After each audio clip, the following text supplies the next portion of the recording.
Vaping Militia.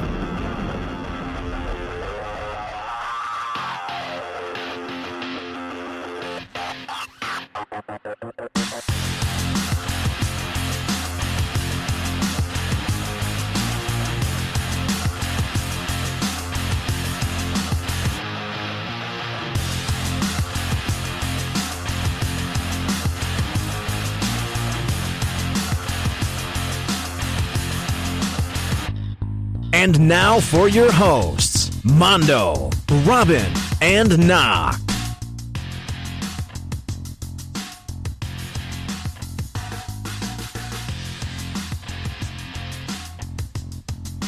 Hello, everyone. Welcome to another episode of the TVMR radio show. We are the Vaping Militia. Glad to see everyone back here, and I'm glad everyone can hear us. Last time I muted myself for like a good, 20 minutes, probably like more like 20 seconds. But we are no Robin tonight. She is out working, so she will not be with us. But we do have Knocked here tonight. We got a lot of things to talk about. We got some CDC and FDA lies, and that is not anything new. You know, we know the lies of the CDC and the FDA. We're going to talk something about off topic a little bit, which is this funny because it does have to do with the FDA, but it's called the stomach pump. We're going to talk about that tonight. I don't know how that got in here, but it's here. There's other things. We have a major lawsuit that just dropped, I think, about a couple days ago. And so we are going to spend some time talking about that. And we've been hearing about this lawsuit from the person that put the lawsuit in, and then all the ramblings around it. So we'll talk about that. But let me introduce and bring in Knocked. Knocked, how are you tonight? I am awesome tonight. I'm going to talk like this for the whole show. Oh, my gosh. Well, we're talking about the San Diego Union Tribune, so that's not that type of accent. Well, I can't do a surfer dude. Okay, so I'll let you go on that one. Anyways, moving along here. There is a consensus around politicians, especially in California, a consensus of politicians around the different states that are coming down with laws and all this stuff, is that they have this mindset or this way of thinking, right, Knocked? It's better safe than sorry when it comes to regulating e-cigarettes. Because what do they always use? Well, they used to tell us that cigarettes were safe, and we found out different. So they're applying that same logic to vaping products. Well, I mean, they still don't get it that vaping, the vast majority of businesses in this industry, I mean, there are, 3 big tobacco companies that produce electronic cigarettes. And then there's a couple big vapor businesses. But in their mind, we're all tobacco. Right. And in their mind, big tobacco lied to us before, so they're lying to us again. And they're lumping us into the bad acts of these other companies that they did, 40 and 50 years ago. And whether it's a tactic that they're using just to demonize us so that they can throw us all into the same category so they can tax us, or they got to figure out a way to benefit.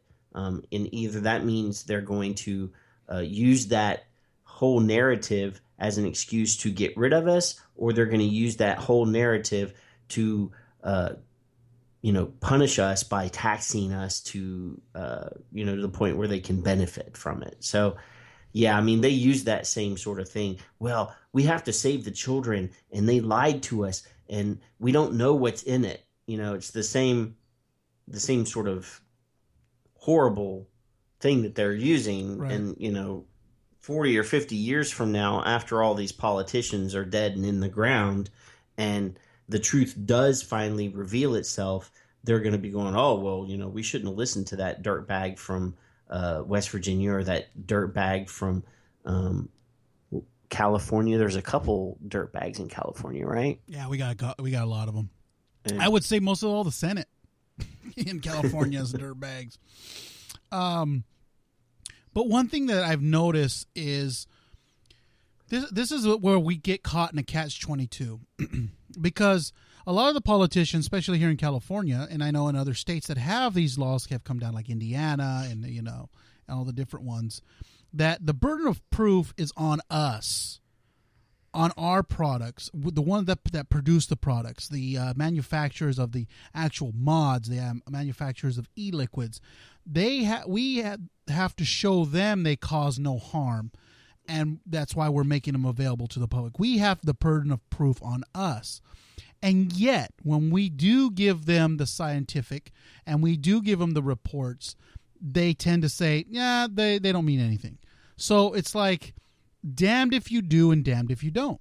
Well, I mean, there's 10 million users of these products. Say, 3/4 of them are exclusive users of these products. So 7.5 million users of these products, and I'm just throwing these numbers out there. It could be different, but just for the purposes of this, there doesn't matter. Say half, 5 million users of these products have been able to completely quit smoking, but you're all anecdotes.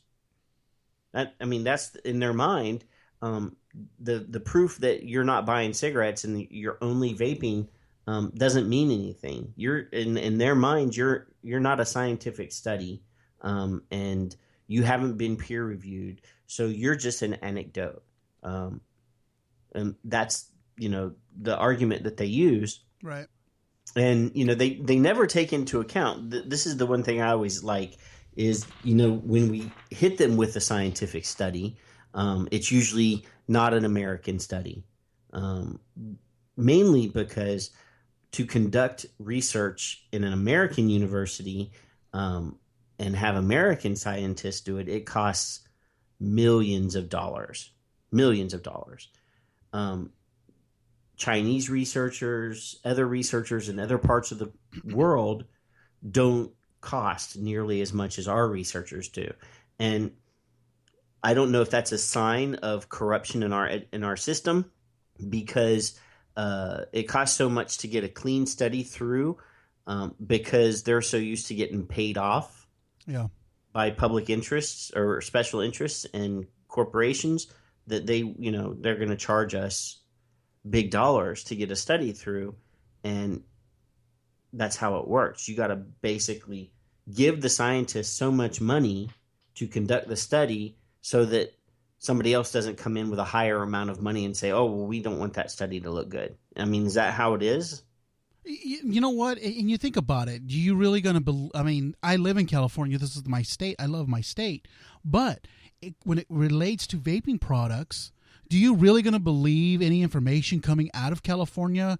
Because California probably how much money probably have they've gotten from the master settlement? Like, I'll throw a number out there, 20 billion or 20 million, 20 billion probably. Oh, you're talking about like over the course of the last since the 19 or 20 years. Yes, billions, right? They're looking at something like $300 billion or $300 million a year.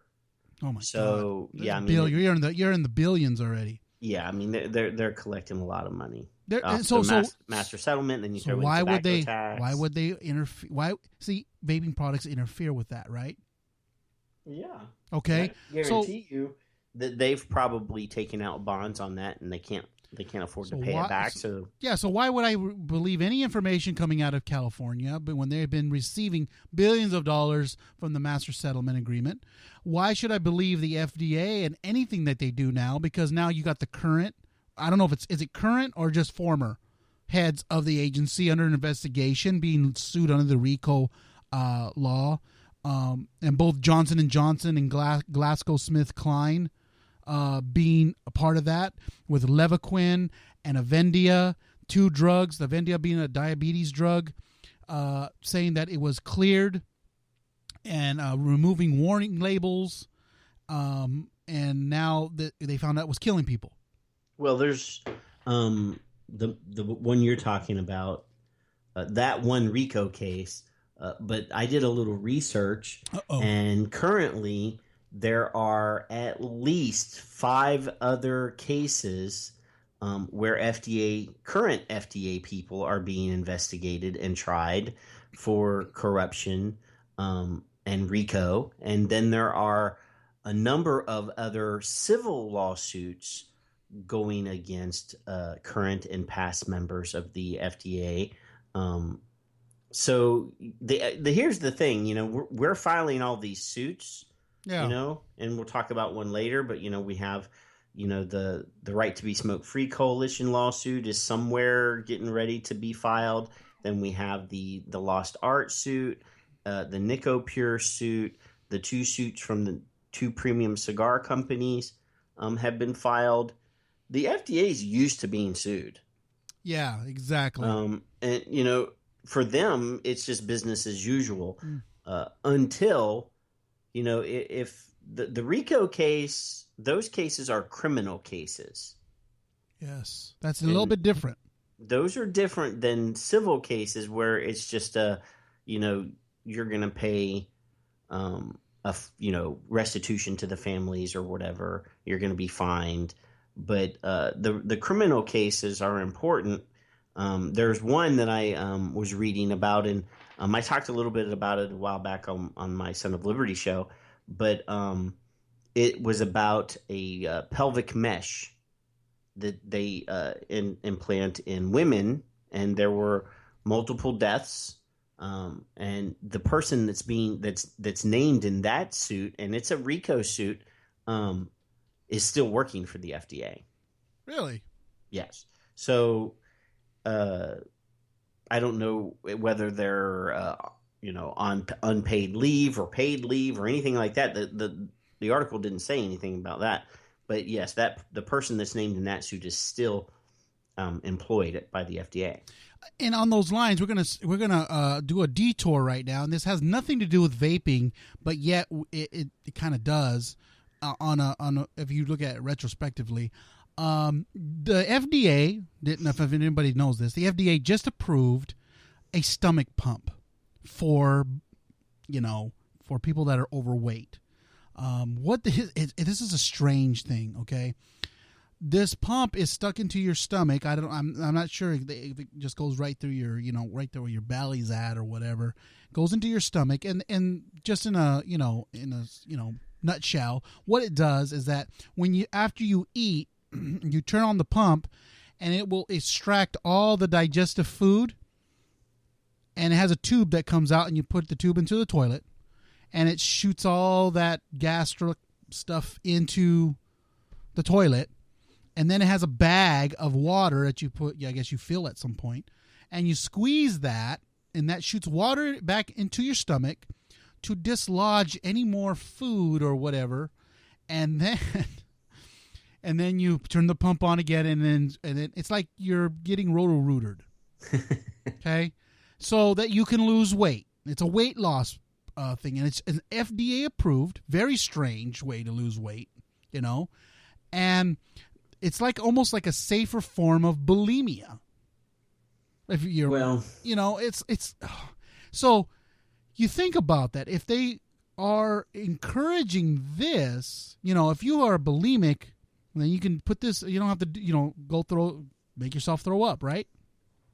Well, I mean, bulimia is what that's considered a mental disorder, right? That's a psychiatric issue. I mean, you have to be counseled and stuff if they find out that you're bulimic.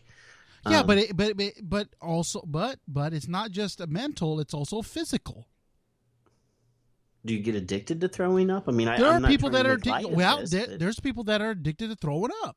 That they just make themselves throw up no matter what. And that the physical side is that you're harming yourself. You're harming the walls of the lining of your stomach and your esophagus from the acids that come through. Okay, right? Mm-hmm. So then you have those problems. And you're right. It is a mental thing because you have to go through the psychology of it and trying to work somebody out and get them to understand that, whatever they're looking at themselves in the mirror, if I'm too fat, I'm skinny, but I'm still too fat, that's a mental problem, but it turns into a physical problem. because you're killing your people die from this bulimia. Well, I mean, what's that? Karen Carpenter. Yeah, I don't know if but she was anorexic. I think that's the flip side of something. Well, I don't know. I'm not an expert in this, but I know that one of them you eat and then you purge, you binge and purge, right? That's bulimia. That's bulimia, I think. Okay. So, yeah, but here's my thing, and we have, and this is all about the American, situation, the American society. Have we gotten to the point where we're this self-conscious about body image that FDA, and we know that weight loss is a huge billion-dollar sort of thing. I mean, it's a huge industry, and I'm a big boy. You're a big boy,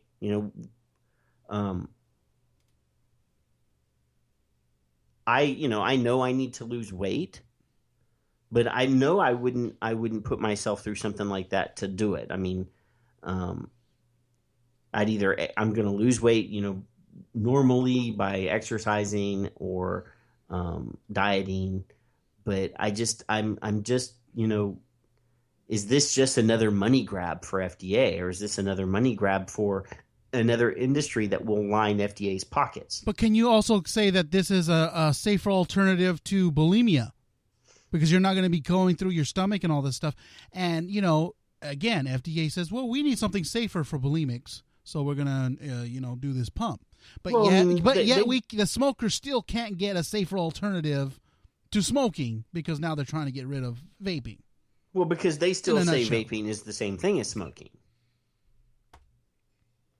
I mean, when you look at that, they put us in the smoking category when they're looking at statistics, because they say that every vapor, or the vast majority of vapors, because they don't actually do any sort of research, the vast majority of vapors, according to CDC and FDA, are dual users.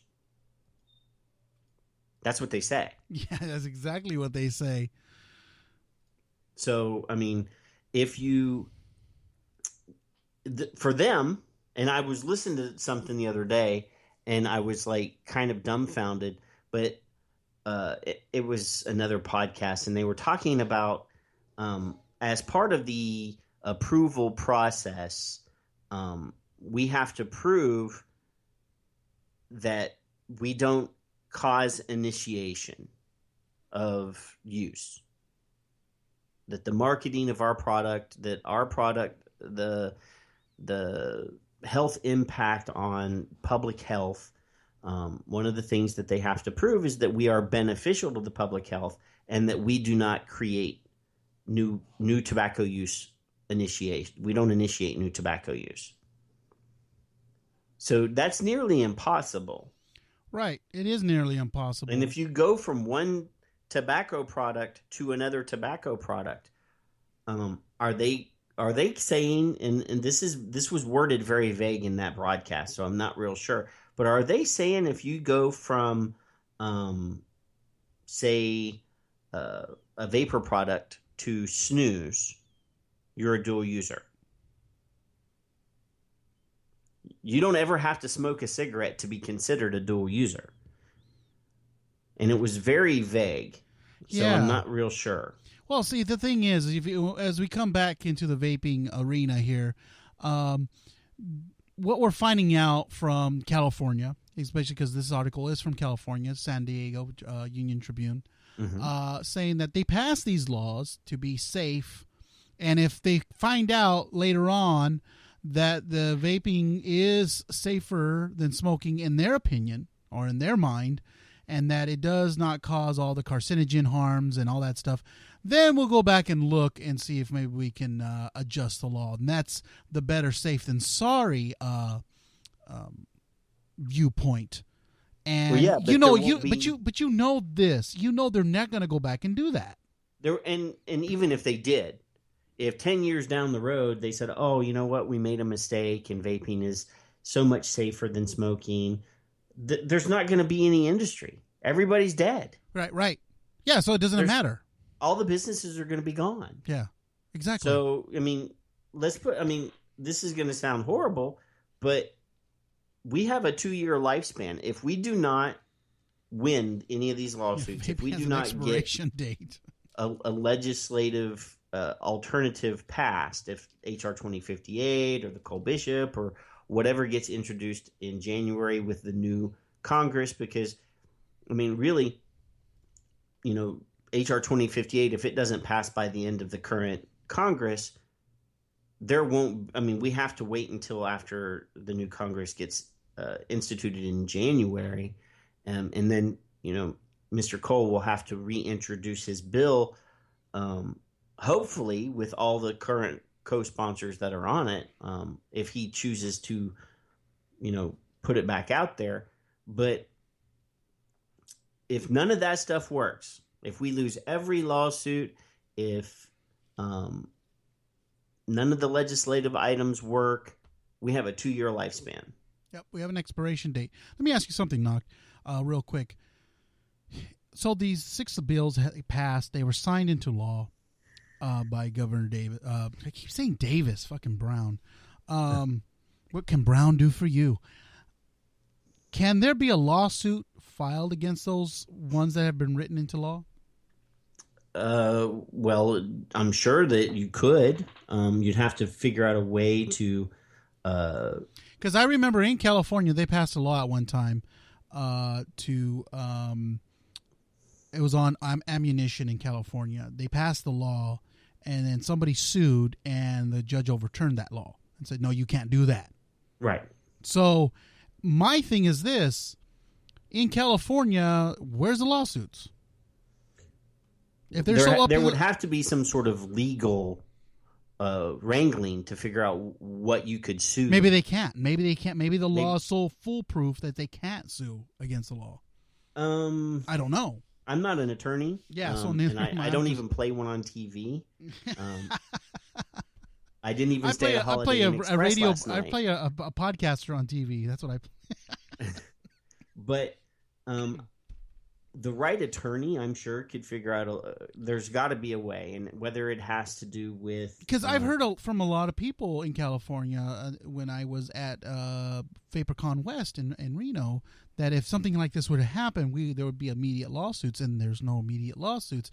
I'm just wondering, because I know people have said this, and now that these laws have been signed by Brown, I'm kind of just waiting. I'm like, okay, where's the lawsuit? And people say, well, why don't you put one yourself? But I'm not a vendor. I'm a consumer. As a consumer, you could file a suit sometime down the road when there's a class. You need a class action lawsuit? You talking about class action? Yes. After the lawsuit occurs, if you could find some sort of category or harm that had occurred to you due to the fact that this law passed, and there was more than one person that also encountered the same loss, then there could be a class. For there to be a class action suit, there has to be damages already incurred, and there has to be more than one person for a judge, because before it can be filed as a class action, a judge would have to certify that there is a class, which means that there's more than one person, right, that encountered the same damage. That's why when you see these ambulance chaser commercials on TV, it says, "Did you use this drug?" or "Did you work near asbestos? You could qualify for damages." Blah blah blah. Please call this. They're looking for a class action. They're looking for people to call in and say, I bought that ebook and Barnes and Noble did overcharge me, and I had that. That's one that I actually got, and I never even signed on. I got an email from Barnes and Noble saying, "We owe you $5 because you bought so many ebooks, and we overcharged you." So yeah, I mean, for there to be a class action suit, there has to be a class, and there actually has to have been damages already. So, I see on social media all the time, well, why hasn't there been a class action lawsuit about the deeming? Well, they can't. Not yet. No, not yet. At some point in the future, that could possibly be an angle, but, all these businesses forced out of business, could be an angle. Again, you'd have to consult an attorney. But yeah, it's not. Everybody just thinks that this stuff is going to happen overnight. No. And to be clear, none of these lawsuits are gonna see a judge or see a courtroom, and I'm talking about the ones that are already filed before August 8th, and definitely not before the end of the year. True. These are all long games. These are all I would pray and hope that one of them sees a judge before August 8th, but I don't really think so. Our only hope and our best hope at this point, right now, at this juncture, is that the ag appropriations bill, actually gets onto the floor of the House before 8/8. That's doable. I mean, they have to pass that, or they have to get a budget passed, and hopefully they wouldn't do what they did last year and wait until November or December and then have to rush an omnibus type bill through. So you never know with this Congress. I don't know if you knew this, but if you vape, you smoke. I don't know if you knew that. Knocked. Well, I just told you that's what the CDC and the FDA think. Yeah, if you vape, you smoke.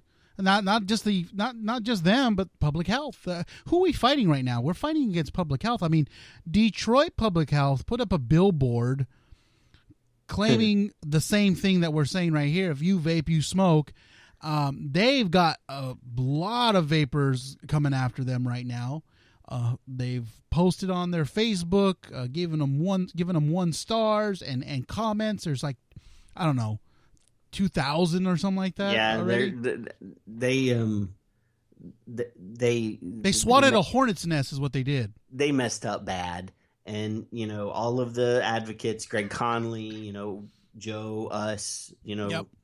Another 1,900 plus people have hit their Facebook hard, and their Twitter. There's a lot of tweeting, and there's a lot of tweeting, and they're back. actually responding they are. on Twitter, or they did, but I haven't seen anything recently in the last couple hours. Well, they were responding to Greg Connolly's, what he was tweeting out to them, or retweeting, or what they call that.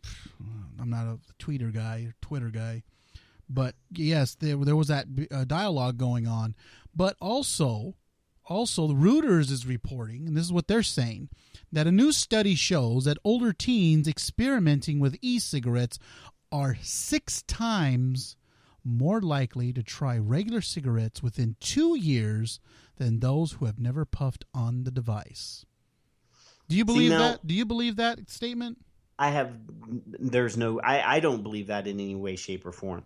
If that were true, now the numbers prove that teen smoking and smoking in general is at its lowest level ever in the history of them recording smoking rates. It has never, ever, ever been this low. If teens, if the massive number of teens that they're saying, I think I saw something that said something like 40 or 50% of all teens have tried an electronic cigarette or use electronic cigarettes. So if those people if that large demographic is 6 times more likely to pick up a regular cigarette, then I don't see that the smoking number would be dropping at historic rates. I just don't see it. I don't understand, and this is something that I hear a lot from people that do studies, doctors of pediatrics, doctors of chiropractic, because we've heard from them too, is that we are concerned that kids who experiment with e-cigarettes may move on to other types of tobacco products like combustible cigarettes, which are arguably a lot more dangerous. Okay, I don't understand the statement, because I'm going to tell you why, and this is my thinking and this is my opinion, is if I gave you a freshly baked chocolate chip cookie, you know how those smell when you're baking them, and you eat that, and say you had 4 of them, and I said that's a gateway to eating oily dirt clods. Okay? So now I'm going to give you an oily dirt clod, and I want you to eat that. Who in their fucking right mind, would eat that dirt clod after eating cookies, freshly baked cookies? I know I'm stretching and I'm far reaching. Who gives a shit? FDA far reaching right now anyways. So I'm going to far reach out there and say, I would rather eat the cookies. And that's what I equate to vaping. You're going to be vaping flavors. You can even get an oatmeal raisin vape, which I have, which is fucking phenomenal. It tastes like an oatmeal raisin cookie. It tastes like it just freshly baked out of the oven. Why would I go and smoke a cigarette that tastes like crap? That to me now tastes like crap. I don't understand that. I don't fathom, and I don't understand. I mean, these are people that went to college. They're PhDs. They're very smart.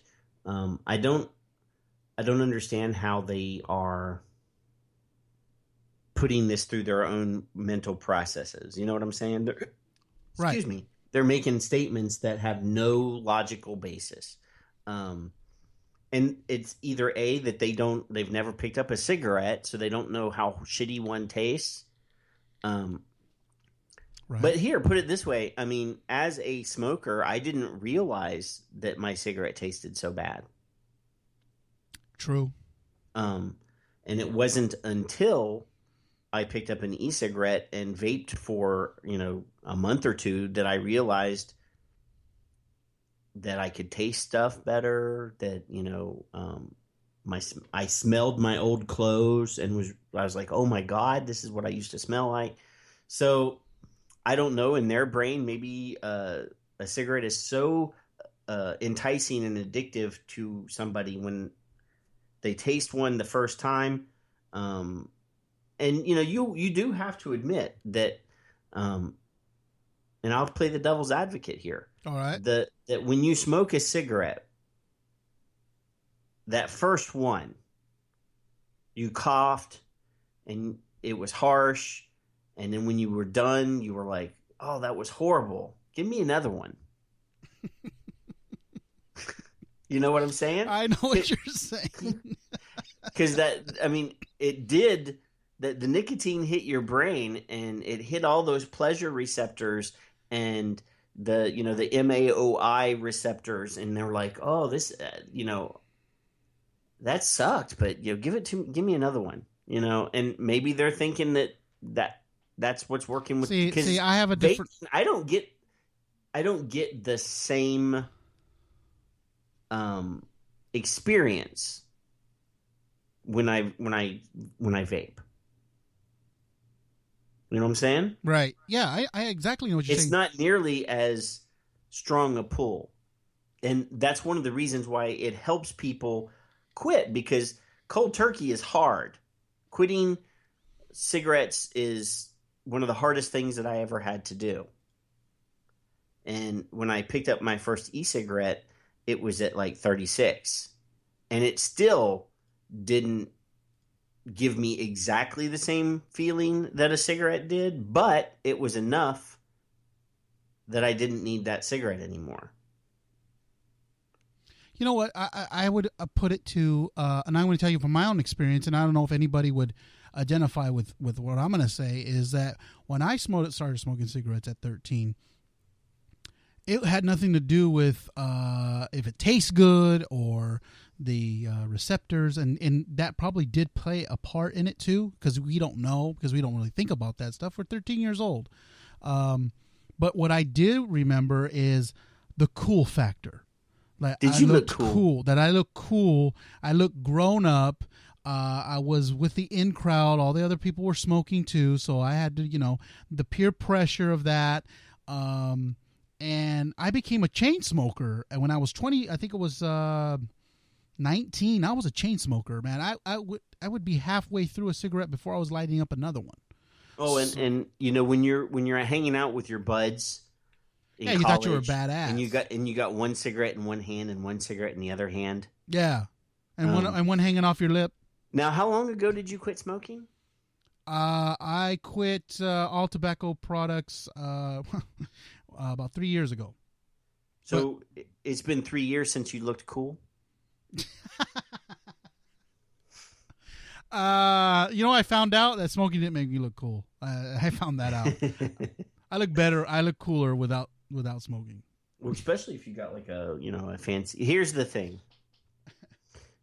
I actually was listening to another vapor podcast, and it was our friends at what do you remember what Mark's show is called? Clearing the Mist or something like that.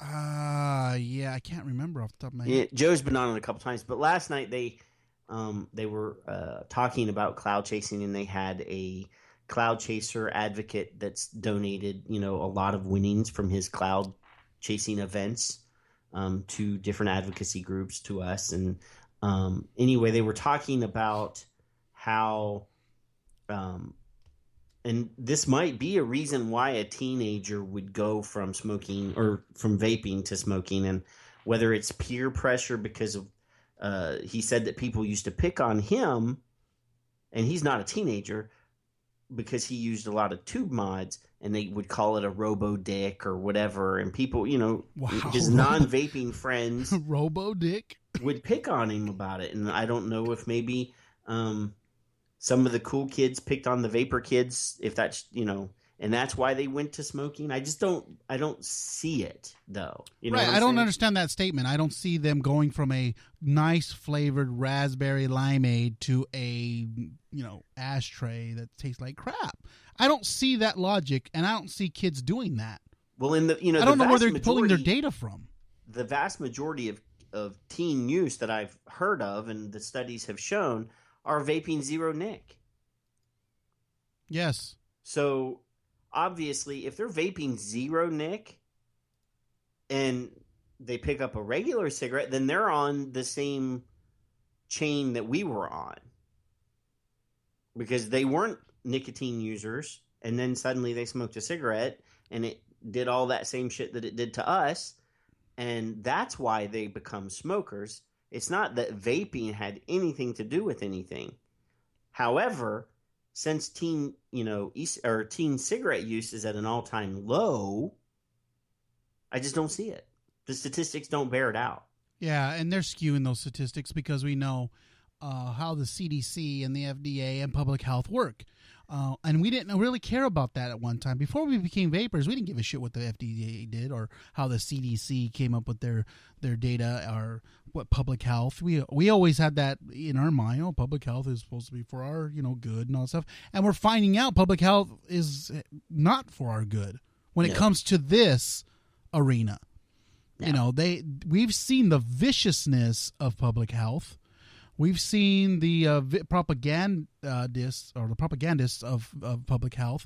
We've seen same thing as the CDC coming out with skewed numbers all the time. And it's and they're here to vilify the product of vaping. And it's crazy that public health says, "Oh, we're here to help people quit, and we're here to help you avoid smoking." And well, there's people that are smoking, and you're not helping them. You have this motto, "Quit or die," and you're not giving them any alternatives. So it is true what that slogan says. Vaping products or e-cigarettes or vaping is a solution to a tobacco-made problem. And the CDC and all these don't help in any way. So they skew all these numbers, and now they're coming out again misleading attacks on e-cigarettes, which we all believe, are life-saving. Mm-hmm. And they keep coming out with this Orwellian behavior of, we know it's best for you, and you are our children, and you are not going to be able to do this because we feel it's wrong. Well, that's the nanny state in action right there. Yes, and we have that, a lot of nanny states. I live in one. I think all of the states, I think the federal government has created a perfect environment for the nanny state to take root and grow and thrive, in addition to being a corrupt weed. But we have a system where corporations are sleeping in the same bed with FDA, who is supposed to govern and regulate, consumer products to make sure that they're safe. But the only way that they work now is they're on the payroll. And, it doesn't matter. Like I said a while ago, they're so used to being sued for corruption and sued for all these different things that, they don't care because somebody will give them enough money to pay their fine. Nothing ever changes. If that were the truth, then every time one of these drugs that you see, advertised on the news, did you take this drug? Did you have these side effects? Blah, blah, blah. Yeah. Call this number, get on the class action. It's because the FDA was sued and they had to set aside a certain amount of money into an escrow account. And everybody that signs on to the case by X day will get to divide that money. Yeah, it gets a piece of the pie. But what's crazy, Noct, and what's crazy, everybody, is that we've been getting these data reports from the CDC, teen smoking's down or, this stuff. And now they're coming out with this crazy old thought. Let's put this out because we need to help the FDA in their deeming regs because, people are coming against them. And now we got, different departments coming against them. So let's put out this. Let's put out this headline from the CDC. No decline in tobacco use since 2011. How crazy is that when we've gotten from them data reports of, this has been a decline in, adult smokers and, this. And now they're saying, no, there's no decline. Mm-hmm. So why do we trust the CDC? Why do we trust this fucking organization or this fucking branch of the government? Is it a branch of the government? Yes, the Centers for Disease Control is a government organization. It's a bunch of bullshit. Here's the thing. The Surgeon General, they did the report last year, 50 years of, it's like a 50-year review of everything that's happened since the Surgeon General 50 years ago released his report saying that smoking was bad. And, it's heralded in that report that smoking is at an all-time low, although it's still an enemy that we must fight and blah, blah, blah. But, over the last year, CDC's released hundreds of articles and documents saying that, yes, smoking is at an all-time low. And then, April 14th, which is my birthday, Yay. They released this article or this headline, no decline in tobacco use since 2011. And there's a reason that they tried to do it, and it has to do with continuing to demonize vaping and also to improve their own political power when it comes to these tobacco products, when it comes to cigarette products, and being able to get funding for their campaigns. Yes. And on the other hand, we got the UK, the Royal College of Physicians, coming out with a new report, and they're saying promote e-cigarettes widely as substitutes for smoking. A new RCP report says. And we have a total different thing going on over there. And I would agree with the Royal College of Physicians there. I think they're right. And I think the FDA and the CDC are wrong. That's my opinion. The British, the UK, I don't imagine gets any of the Master Settlement Agreement money. I hope not. So therefore, they don't have the same paymasters that the FDA and the CDC have. They're totally nonpartisan. They actually, in my opinion, are probably actually looking out for the health of their citizens. Yeah, because they're saying they're saying in that report there's no gateway to smoking. There's no normalizing of smoking, all that stuff. And to tell you the truth, the CDC, they already released a statement last year saying that they couldn't find a gateway, but they keep saying it exists. They just can't find it. Yeah, it's like the leprechaun. We know it exists, we just can't find them because we need me gold. So let's talk about the lawsuit. the lawsuit. Yes. Well, this is a lawsuit. I won't say the lawsuit. I had to make it more, So dramatic. last Friday, our politician friend from West Virginia, Larry W. Faircloth, quietly filed a lawsuit against the FDA. He didn't tell anybody. Didn't get any press when he did it. He was already, dealing with issues in West Virginia. I mean, the wonderful governor of West Virginia snuck through a special session after a vape tax was defeated 3 previous times this session. So you're telling me in West Virginia they put a vape tax, got defeated. Then they rewrit the law or something, and they tried to put it again and got defeated. And then they did it again and they got defeated. Yes. And then now the third time or whatever is like, okay, we're going to pass it now. Well, it was a special session. Called late Friday evening. Oh my! They announced that it was coming. And you got to realize West Virginia it's more of a rural state. A lot of their representatives probably went home for the weekend, and they all didn't come back for this special session. So you had the ones that really wanted this to go through in the special session. That's probably why it went through. And obviously, Just they have a huge tax deficit, and they keep. This is where we always tell people that when states are strapped for cash, that they will look for new sources of income, and for them, this vaping could be a revenue stream. They also increased their tobacco tax, but yeah, they instituted a I think it's 15 cents. It's so many cents per mil, and then they are also including some sort of tobacco bond. You have to pay $1,000 or something. I don't have all the specifics in front of me, and there was language in there that said that you had to have your products approved by the West Virginia Tax Commission, or some commission in the state that before you could sell them. So how well do you know your amendments?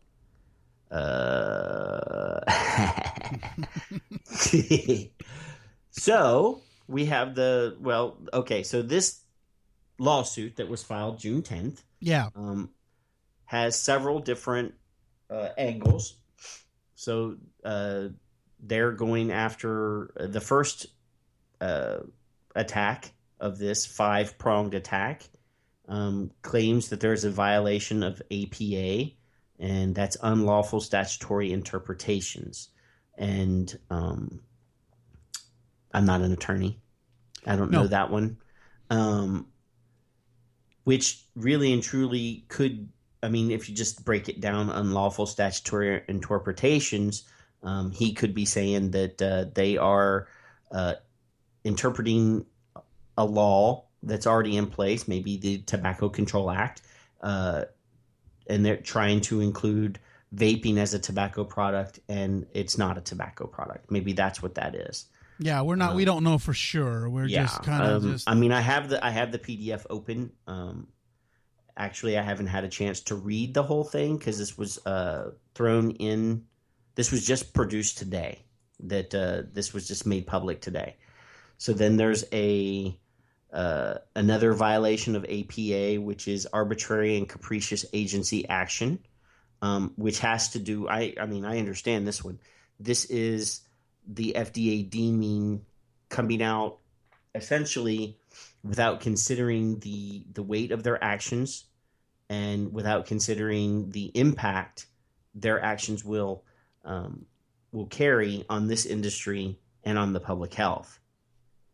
And then violation 3, unlawful cost-benefit analysis. And again, this has to do with the financial impact statement that was released. I'm sure this has to do with that. I could be wrong. where they essentially say they admit that 99% of the industry will be regulated out of existence. And then we have the First Amendment, which is speech. And then we have the 10th Amendment. And the 10th Amendment. And the 10th Amendment has to do with interstate commerce, I believe. And limited government. Federal government is limited to, I think it's... states' rights. Yeah, states' rights. Federal government is limited to only the powers granted to them from the Constitution. So it's a multi-pronged, multi-tiered attack. And he's named in this, he's, the plaintiff, Larry W. Faircloth, and he is naming as the defendants in this case the FDA itself. Okay. The head of the FDA, Robert Califf. All right. And then the Secretary of Health and Human Services, Sylvia Matthews Burwell. I don't know who that is. She's apparently the Secretary of Health and Human Services, which is also named. He's named them several times that they're in cahoots with FDA because FDA doesn't have the resources for enforcement actions on vapor products that they've laid out in the deeming, and that they have gotten in bed with Health and Human Services because Health and Human Services have departments of health in every state and every city, and they will be enforcement. And we've known this for a while because that's who is contracted already by FDA to do enforcement on tobacco. So when you get stung, if you're a convenience store and you get stung for selling cigarettes to an underage person, it is through their contract with Department of Health and Human Services. Right. So he's filed this lawsuit. He has this is now the other lawsuit by I think it's Nicopure. They had in their lawsuit the violation of the First Amendment, and I remember we talked about that. I think the last show or the show before that. But this is a new one to me, is the violation of the 10th Amendment. So it does have to do with commerce clause in there. So this is going to be interesting to see as it goes through. And like Knox says, we're probably not going to see anything until probably the new year, as a judge probably will finally get to look at it and see what if it's a go to even go through the system. Is that how that usually works? Well, this particular thing, this is a different creature. And he claims that this will be done much more quickly, having to do with the fact that there will be no discovery. There will be no depositions. There will be no – apparently, this is all like a paperwork lawsuit, that they already have the documents necessary. And, he claims that he can do. He's able to do this lawsuit for $100,000 to $150,000, whereas an industry lawsuit is millions of dollars, based on the fact that the attorneys have to do a lot of discovery, a lot of depositions, a lot of evidence gathering or whatever, and that this is all statutory, and he already has documents in hand that will, I guess, prove his case. So, just in the introduction, and it's pretty general. One, this suit concerns the FDA's regulation of vaping devices and e-liquids. Two, and these are all definitions, vaping devices are innovative new products that do not contain tobacco, do not generate smoke. Instead, they use a heat source to convert e-liquid into vapor, which the user inhales through a mouthpiece. E-liquid, he gives, the standard stuff. E-liquid is a liquid product consumed using a vaping device. E-liquid generally uses or consists of PG, propylene glycol, glycerol, and flavors. E-liquids contain nicotine derived from non-tobacco sources. Now, I have a problem with that. Because the vast majority of nicotine used in our vaping devices is indeed derived from tobacco. It's not a secret. There are a handful of companies that have been able to use a synthetic, but they cannot produce it in the quantities required to support this entire industry. And the vast majority of nicotine used in our devices is indeed imported from China and India, and it's derived from tobacco. The vaping devices are principally classified into two categories: open and closed systems. In closed systems, the amount of liquid flavor and nicotine content, if any, is set by the manufacturer, cannot be altered by the consumer. Closed system products are available in both disposable and rechargeable form, for instance, through the use of proprietary placement cartridges containing e-liquid. Open systems or tank systems can be refilled by the consumer without restriction from the manufacturer. Consumers can fill the tank in an open vaping system with virtually any e-liquid produced by third parties. Blah blah blah. Yeah, I think I'm not going to sit here and read the whole thing. Yeah, because I'm actually scrolling through here looking for the actual meat and the teeth of this. Okay. Well, you know what? I think the meat and teeth of it, part of it is this 10th Amendment. Well, and that has to do with states' rights, of course. States' rights, and we already have some states that have statutory definitions of vapor products that actually differ from tobacco product. There are a handful of states, Georgia, I believe Louisiana. There are a few states that actually say, vapor product instead of tobacco product, and they've made a statutory definition of, which the federal government has decided to ignore the state's rights to define this product differently. Hopefully, that's a valid argument that a judge will see and go, well, yes, you've overstepped your bounds. And there's always the fact that this does interfere with commerce that's also an angle with the Indiana suit, because it actually prevents vendors outside of Indiana from shipping into Indiana without being approved by the Indiana alcohol, tobacco, and firearms, or whatever it is. Yeah, so and then we're going to be we're still waiting for the R2B Coalition's suit. Don't know when that's going to happen, but we've been hearing rumblings that could be happening. And so we look at what's going on in this lawsuit, and there could be some good things in here that could put a clamp on the FDA and these deeming rules. We don't know yet until it goes before a judge, and they're going to look at it and see if it has merit. Is that what they usually do? Or you did explain that already. Am I on? Because don't they have to look at it and say, okay, can we put this through?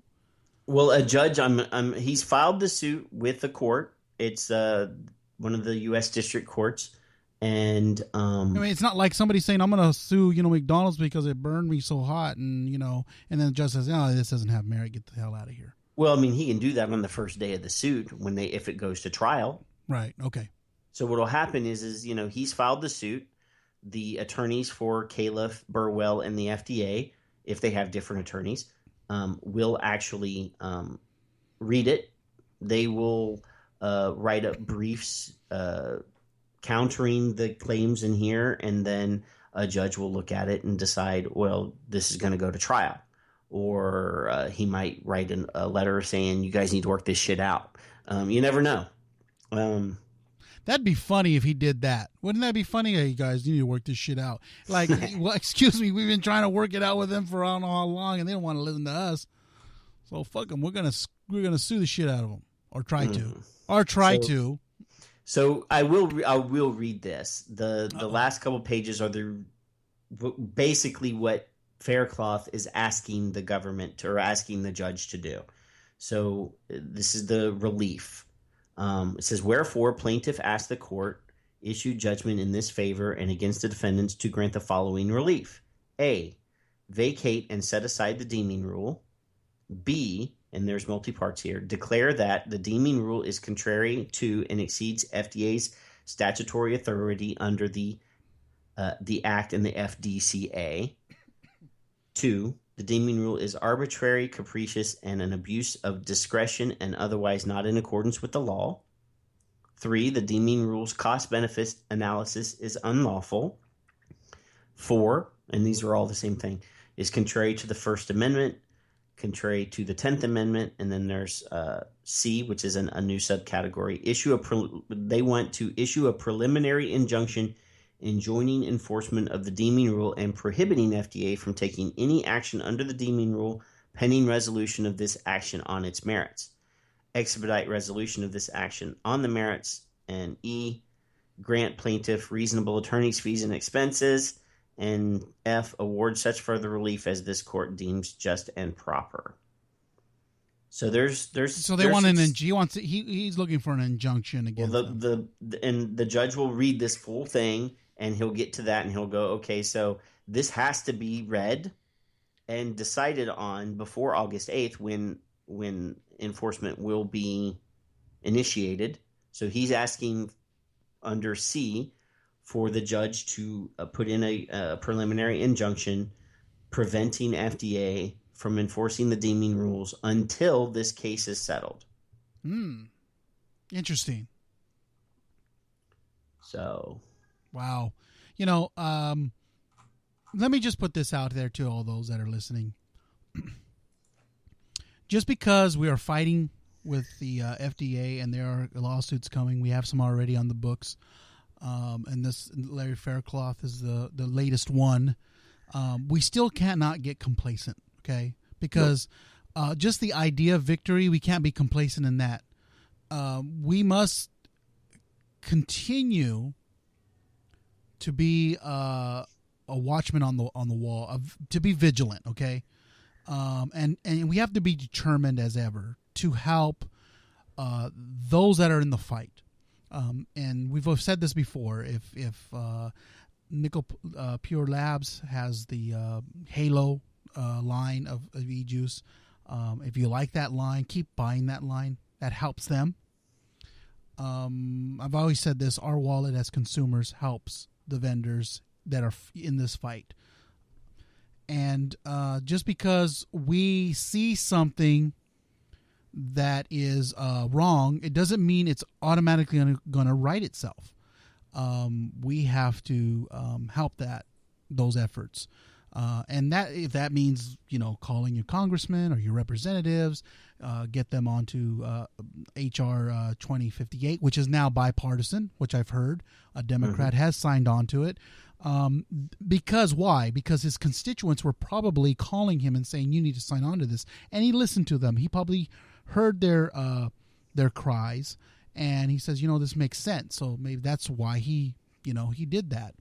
But we got to remember, this is going to be a long journey, and we must keep fighting on and be vigilant. Anything else from you, Noct? I wanted to bring this up, and this goes along with, you need to vote with your dollars too. And this has, to do with you, or to do with what you said. This week, CJ from Vapor Trails up in New York posted a video online because a vendor, a salesman for a juice line, called him. And one of the things the guy tried to say, and this was all on the video. You could hear the conversation and everything. He stated that they didn't have any problems with the FDA deeming, that their product was already approved, and that they were going to be one of the companies still around after, in 2 years once the everything takes place, that they were already approved. Do not, and I'm not going to name the name of the vendor, but do not do business with these dummies. They're not participating in the fight. They're blowing everything off. The guy couldn't even tell CJ on the phone whether his company was a member of SFATA or the VTA or any trade organization. Couldn't tell CJ anything about whether or not his company had done anything for advocacy. You need to make sure when you go into a vape shop, before you buy a product, are you a member of a trade organization? Are you fighting the fight? We can no longer be complacent. We should only be doing business as consumers with the businesses that are doing the right thing, that are trying to fight for their industry and to preserve consumer access to these products. If you buy e-liquid from a shop that doesn't do any of that, you're not helping the fight. And I can guarantee you, you can find that same e-liquid that you're buying at this asshole store from another store down the street that does it, that does the fight, that is participating. And we can no longer do this. As consumers, we have to make sure that we're only doing business with the people that are doing the right thing. Yep, that is correct. And before we go, one last thing. All those that are in the event arena for vaping products, these events that we go, the ECC and Vapor Slam and all these events, we don't know how long they're going to be going on after, if this August 8th deadline hits, and then from there on, we don't know how long it's going to be. If they're going to be still doing it in the same way, things can change. But if you people want advocates to be there, you need to start paying for the advocates to be there, because these people do it on their own. They volunteer their time to be passionate about this industry and what this industry has done for them and for others. And our real passion is supposed to be for our smokers, getting them over to vaping. I think this is where we lost sight. We've lost sight of the smoker, which we need to have done from the get-go, getting smokers onto vaping. And so if you want advocates to be at your shows, you need to start ponying up and getting them there by paying them to get there. And so that's just one last thing I wanted to say. I want to thank everyone who tuned into the show.